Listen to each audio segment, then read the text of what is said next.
Kayo ang dahilan kung bakit di ako sumuko sa mga bagay na kung ba't ang luha ko'y tumulo. Ito ang mensahe ko upang aking ipahatid sa mga tropa, kaibigan, kapangkat at kapatid. Basta salamat kong kay tagal ko nang gustong sabihin. Ang puso ko ang gumawa nitong aking awitin. At sa inyong lahat, ito ang tanging paraan sa mga taong para sa akin ay palaging nandyan. Hambog. Kayo ang dahilan kung bakit di ako sumuko sa mga bagay na kung ba't ang luha ko'y tumulo. Ito ang mensahe ko upang aking ipahatid sa mga tropa, kaibigan, kapangkat at kapatid. Pasasalamat kong kay tagal ko nang gustong sabihin. Ang puso ko ang gumawa nitong aking awitin. Para sa inyong lahat, ito ang tanging paraan sa mga taong para sa akin ay palaging nandyan. Upang ako'y mabigyan ng kalakasan ng loob at manatili na nakatayo at di patataob na kahit na anumang pagsubok na nagdadatingan. Di ako takot pagkat alam kong may malalapitan. Pag ako ay mayroong problema na dinadala, akala ko ako'y nag-iisa, ngunit hindi pala. Alam nyo ba kung bakit?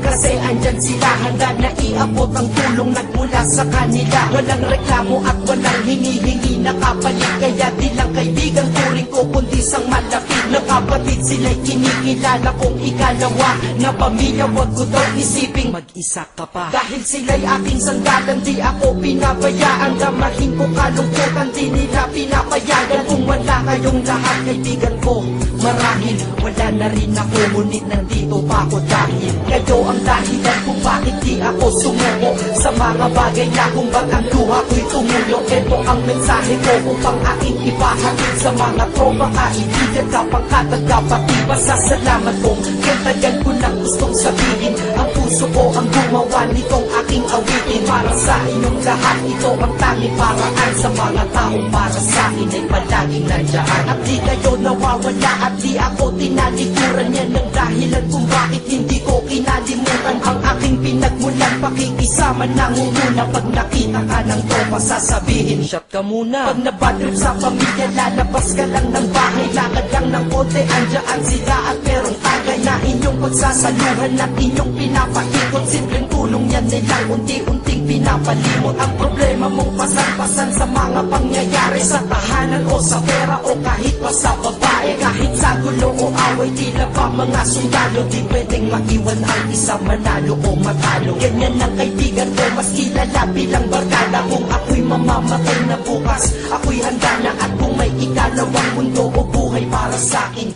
sana magiging tropa ko kayo pa rin. Kayo ang dahilan kung bakit di ako sumuko sa mga bagay na kung ba't ang luha ko'y tumulo. Ito ang mensahe ko upang aking ipahatid sa mga tropa, kaibigan, kapangkat at kapatid. Pasasalamat kong kay tagal ko nang gustong sabihin. Ang puso ko ang gumawa nitong aking awitin. Para sa inyong lahat, ito ang tanging paraan sa mga taong para sa akin ay palaging nandyan. Kaya ako'y kontento na dahil kayo'y naging parte ng buhay ko. Sa kabutihan nyo, paano ko gagante? Magtatawagan ng mga tropa, kita-kita lang sa kanto. Pagkatapos didiskarte ng pitselyosi at baso. Papaikot ang sombrero para mag-ambagan tropa. Kahit 20 pwede na, basta lamang makatoma. Ganito kami, at least magkakaramay. Kaya wag kang magtaka kung ba't masasaya ang tambay. Dahil tambay ay binubuo ng samahan na tunay. May kaibigang adik, mabait, iba ay merong sungay. Oo, iba-iba ang aming mga katauhan, pero iisa ang grupo pag sa trip at kagaguhan. Pag ika'y nalulungkot, kanino ka ba lumalapit? Pag nais mong bumitaw, kanino ka ba kumakapit? At kanino ka lumapit sa oras ng kagipitan? San pa ba? Diba sa kaibigan? Kayo ang dahilan kung bakit di ako sumuko sa mga bagay na kung ba't ang luha ko'y tumulo. Ito ang mensahe ko upang aking ipahatid sa mga tropa, kaibigan, kapangkat at kapatid. Pasasalamat kong kay tagal ko nang gustong sabihin. Ang puso ko ang gumawa nitong aking awitin. Para sa inyong lahat, ito ang tanging paraan sa mga taong para sa akin ay palaging nandyan. Salamat. Acero Records, Sad Productions, Hambog ng Sad Pro.